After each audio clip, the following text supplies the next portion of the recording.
Hey friends, today we're taking a look at the Protection Warrior so far in the War Within beta. I've done a decent amount of testing between Mythic Plus, Delves, doing heroics, and all kinds of other stuff that we've been able to play with. And we're going to be taking a look at the changes that the class is seeing going from Dragonflight into the War Within. We're going to talk about the talent trees, we'll talk about the hero talents, the tier set, and then lastly, how it plays and how I overall feel about the class. Spoiler alert, very, very positive. Starting off talking about the changes from Dragonflight into the War Within for Prot Warrior, there's actually quite a few things. This class hasn't had a full overwork compared to what some of the other tank classes have seen, especially Blood Decay and Brewmaster Monk. But there have been pretty significant changes that I think improve the talent trees and the base toolkit in a meaningful way. Talking about baseline changes first, Berserker Rage is now baseline, so you don't have to skip this in your talent tree and then not have it when there's a mob that's going to fear you anymore. Feels really great to have that tool back as part of the base toolkit for Warrior. This is something the Warriors have had forever, and it really, really fits in nicely. Defensive Stance no longer reduces damage done, which is huge for Prot. This is just a straight damage buff compared to where it is on live, and love to see that. Baseline rage generation has been reduced. This is something that we do need to keep in mind as we're evaluating the class. A lot of the things that you would use to generate rage now give you less rage, but overall, I think the baseline rage generation still feels like you have enough to spend, and one of the hero talent trees especially gives you even more rage so that you feel as powerful as you do on live right now. Sudden Death, if you talent into it, which gives you free execute procs, can now stack twice. So if you get a proc and then get another one before you spin the first one, you're not going to have it wasted anymore. That's a very niche scenario, but this may have a nice little impact on the raid rotation, making it feel a little bit less crowded. The Shockwave visual has been improved. You now get an accurate visual picture of where Shockwave is hitting and what it's going to stun in front of you. Lastly, and this one is probably not super relevant, but I wanted to mention anyway because it's in the patch notes, Whirlwind and Rend have both had their rage costs reduced. I don't think there's any scenario where you're going to be using these abilities on their own with any regularity. Rend is a talent that you take as Prot to apply the dot when you use Thunderclap. It's essentially a passive ability, and there's not really a scenario I can think of where you would want to spend rage to apply Rend when you can do it with Thunderclap for free. I personally would never use Whirlwind over Revenge, when Revenge is more of a baseline part of your toolkit as Prot, and it can do things like reset Shield Slam, and it just does a lot of good frontal damage. Now moving on to the talents. The class tree has seen a number of changes that I think are generally very positive. It is now very easy to get Shockwave. You can see it's been moved pretty far up into the tree. It's no longer one of the capstone talents. It's now pretty easily accessible for all warrior builds. You're never going to be in a situation as Prot where you don't take Thunderclap. It's very easy to grab Shockwave. It's very easy to grab Rumbling Earth as well. The one big complaint that I do have about the class tree is that there are still a number of 2-point nodes that block your pathing to parts of the tree that you really want to be able to get down to. So if you're Protection, it's unlikely that you're going to often be going through Intimidating Shout and Honed Reflexes. However, you still want to get down to... You may still want to get down to some stuff on this side of the tree, and so the choices that you have are either to spend 2 points on Crushing Force, which is a great talent, or 2 points on Overwhelming Rage, which we probably aren't going to end up doing. But I think it would be totally fine if this was a 1-point talent, and that would alleviate a lot of the tension in trying to fully build out the toolkit as we would like to have it. In addition to that, the capstone active abilities are all blocked by 2-point talent nodes, and I think part of Blizzard's reasoning for this is they don't want you to be playing Thunderous Roar, Avatar, and Champion Spear in the same build, which I think you can't effectively do that at all the way things currently are. But having 2 points in, you really want to take Wild Strikes, Endurance Training, and Armor to the Teeth, I think, in every build.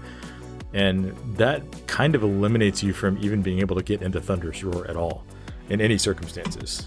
So I wish they would make at least these 2 talent points, Endurance Training and Wild Strikes, into 1-point nodes. Maybe you could do Cruel Strikes and Armor to the Teeth as 2-point nodes, so you have to make a little bit of a choice there in what you're going to build out. But other than those 2 points, I really like the state that the class tree is in overall. One more thing that I want to say about the class tree is that because of these 2-point nodes, it makes it very hard to take all of the talents that you might want to take at the same time. you're pretty much always going to be pathing down the right side of the tree and down the middle of the tree to get Avatar with Unstoppable Force and Champion Spear with Champion's Might. Ideally, you play all of these talents. But then there are things like Intimidating Shout that you may want to take situationally. There are things like Impending Victory that you may want to take situationally. Even Honed Reflexes. It's really hard to take all of the talents, especially in the upper part of the tree, that you want to have in a build. And I think that kind of choice is okay, but compared to the DK tree, where you can kind of just take everything for free, it does feel a little bit awkward and a little bit sad that you have to skip some of these talents that would really be nice to have. Moving over to the spec tree, this is largely unchanged. There have been a few significant changes that I want to note. Improved Heroic Strike is gone, and Fight Through the Flames is a new talent replacing it. Defensive Stance additionally reduces the magic damage you take by 5%.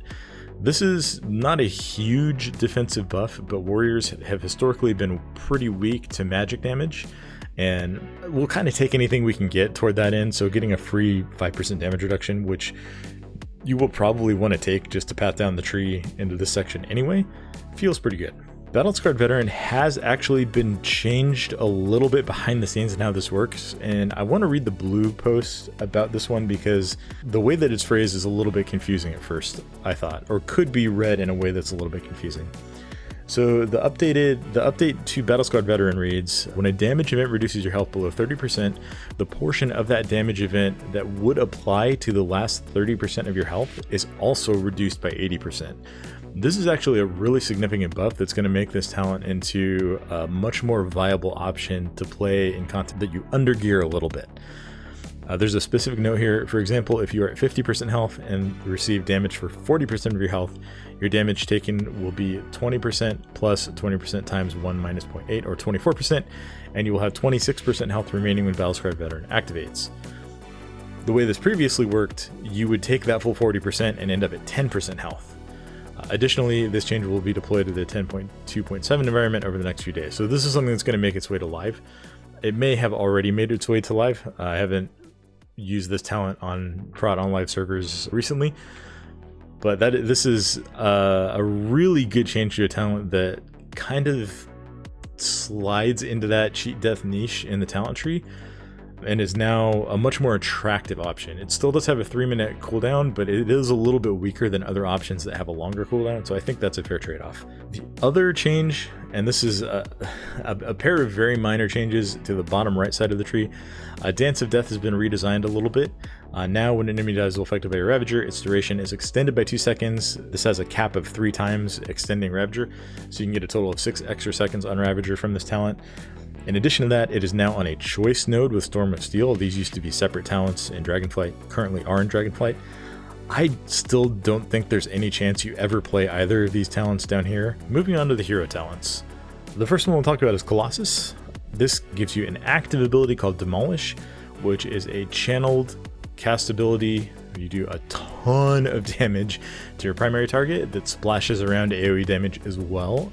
It does do reduce damage beyond 8 targets, but this thing hits like a freight train. In addition, while channeling Demolish, you take 10% less damage, and you're immune to stuns, knockbacks, and forced movement effects. You can actually do some kind of cheese with this in situations where like a mob is about to get a knockback on you. You can hit Demolish. You probably don't want to hold it for longer than a few seconds, but if you know that like on the next glow while the mob is about to try and knock you back, you can channel Demolish and dodge that. In addition to that, you can block, parry, dodge, and use pretty much your entire defensive toolkit while you are channeling Demolish. This is a really strong ability on a relatively short cooldown. It's a 45-second cooldown, and it feels really fun to press this ability. In addition to that, there's some buffs to other abilities throughout the tree. There's also this ability called Colossal Might, which is in the second row of the Colossus hero talent tree. And this gives you a stacking buff that stacks up to 5 times, and then with the capstone stacks up to 10 times. And this causes your Demolish to deal 10% more damage for every stack. So you essentially double the damage of each Colossus if you are able to build up to max stacks. You build stacks with Shield Slam and Execute, so if you're running Sudden Death, you can get a little bit faster stacking of that. Or if you're just in execute range and you have extra Ridge's Bend, you can get a little faster stacking of that as well. This basically gives you a 45-second window where you're building up your damage over time. In addition to that, as you gain stacks of it, each stack increases the damage of your revenge. So you're doing more damage over time just kind of naturally while you're building up these stacks to buff your next demolish. And then once you unleash it, you're gonna do a ton of damage to all the enemies in front of you, and enemies that are hit by it take 10% more damage from you and deal 5% less damage from you, assuming you're at max stacks for 10 seconds. So for 10 seconds, everything is gonna take more damage from you, deal less damage to you, and you've just done an absolute heap of damage to all of your enemies. Like, we're talking, we can get millions of damage out of a single cast of Demolish. Overall, this talent tree feels really good to play with. You get this huge damage event. There's some pretty decent defensive value in the tree as well. And I really like Colossus. If I end up maining Prot Warrior and this ends up being the better talent tree, I would be more than happy to be playing this in pretty much any content. Moving over to Mountain Thane, this is possibly my single favorite hero talent tree that I've played with so far. The looks of the lightning strikes that it gets you, this is a passive ability that when you damage enemies with Thunderclap, Execute, or Revenge, you have a chance to strike down with a lightning bolt that deals a bunch of nature damage. It has a really cool visual. You get more of these lightning strikes during Avatar. With Thorum's Might, lightning strikes generate 5 rage, so this gives you a pretty big buff to your rage generation, even more during Avatar. You also get this ability called Thunderblast, which basically gives you a giga buffed Thunderclap. It deals 40% more damage, generates more rage, deals that damage at Storm Strike, which then ignores armor based on other talents in the tree. And with the capstone talent, when you cast Avatar, you gain 2 charges of Thunderblast. So your next 2 Thunderclaps are going to be Thunder Blasts that look awesome and deal extra damage. And this talent tree is just one of the most visually satisfying things that they've added to the game for Warrior in a long time, I feel like. I have an absolute, no pun intended, blast playing this build, and I just absolutely love and adore it. Between the 2 hero talent trees, I think Prot Warrior especially, is just getting away with something here. I mean, these talent trees are awesome. Both of them are very, very good. I think Prot has the best pairing of hero talent trees of any of the tank classes. And I think that's a really good thing for Prot moving into the War Within. And it really puts it into a position where I'm strongly considering this class to be my main, even though my guild doesn't need a warrior. Moving on to the tier set. I've mentioned in several of my videos that a lot of the tier sets feel very underwhelming, and Prot's is kind of on the extremely underwhelming side of that. Let's look at the 2 set and the 4 set here. The 2 set is when your shield slam cooldown is reset by strategist, you gain expert strategist, increasing the damage of shield slam by 5% and reducing all damage taken by 3% for 6 seconds. The 4 set is shield slam critical strikes, increase the damage dealt by thunderclap and revenge by 10% for 8 seconds. Now, the problem with this is you will have spans of longer than 6 seconds where you don't get a shield slam reset. This may be uncommon, but it definitely happens, and then that means that there are portions of time where you're not benefiting at all from your 2 set bonus, when pretty much every other tank, just by playing their class normally, will have permanent uptime on their like 3-ish% damage reduction damage buff. And having one that's essentially a proc just doesn't feel great. I don't really see any reason why this shouldn't just be shield slam does 5% more damage and your damage taken is reduced by 3%. This would be a really minor single target damage buff and a extremely minor AoE damage buff. And that 3% reduced damage taken is kind of what all the other tanks are getting, but they have basically permanent uptime on it, and Prot is reliant on a proc to get that. The 4 set, I feel even more mid about this one. First of all, it requires your shield slam to crit. Crit is not the best stat for warriors, so we're not going to be intending to run a ton of it. And in addition to that, going into the first season of a new expansion, we're just not going to have that much crit, even if we are trying to stack it. So having your shield slam crits, which again, shield slam has a cooldown, so it's not like we press this every second, maybe every 3 to 5 seconds, depending on resets. And then it has to crit, which let's say we're running maybe a 15 to 20% crit chance. So that's a low chance on an ability that has a cooldown to increase the damage of only our Thunderclap and Revenge. Now, Thunderclap and Revenge are a significant portion of your damage, especially if you're playing Mountain Thane and you get lots of big Thunderclaps. But there's no defensive value in this, and the fact that it's blocked behind Shield Slam critting just makes us feel exceptionally underwhelming. And I know that Blizzard is not trying to create like earth-shattering tier set bonuses in Season 1 of the War Within, because you know the power and the excitement is supposed to be in the hero talents, but this just feels like unimpactful to the point where you could make an argument, depending on the stats and like what other options are available, that you might not even want to run this 4 set, and that should never be the case. So I would really like to see some changes to buff this just a little bit, to make it to the point where like there's no question you would wear this tier set once you have it. But I don't know if we're going to get those, just because of the design philosophy that's going on with Season 1 of the War Within. Alright, wrapping things up, how does Prot feel to play, and where am I ranking it among the other tanks? Prot feels super fun to play. I have enjoyed it in every bit of content that I've done. There are times where maybe it doesn't feel quite as sustainable as like Blood DK does, because you don't have a lot of baked in self-healing. You do have a decent amount of leech that you can get from the class tree, and then you know you have a talent that can make you heal based on rage that you spend. So there is a little bit, but it's no death strike. You're still in a situation as Prot where like if your healer dies and the boss is at 50% health and you don't have a way to get the healer up, it's probably going to be a wipe. You're probably going to die eventually to rot damage. But it feels like it takes a lot longer to get to that point of death for Prot than most of the other tanks that I played. It just feels sturdy. The baseline defensive kit that Prot has, with all of its cooldowns and with essentially permanent uptime on shield block, it just feels very strong out of the box. It feels less reliant on secondary stats than other tanks, and it feels like you can basically live any content that your team is going to be able to kill. Prot feels great. Comparing it to Blood DK, I don't think I could make a choice between the two of those right now. If the expansion was launching tomorrow, I would probably level them both and try to play them both as kind of co-mains depending on what my guild needs. But I love both of these classes.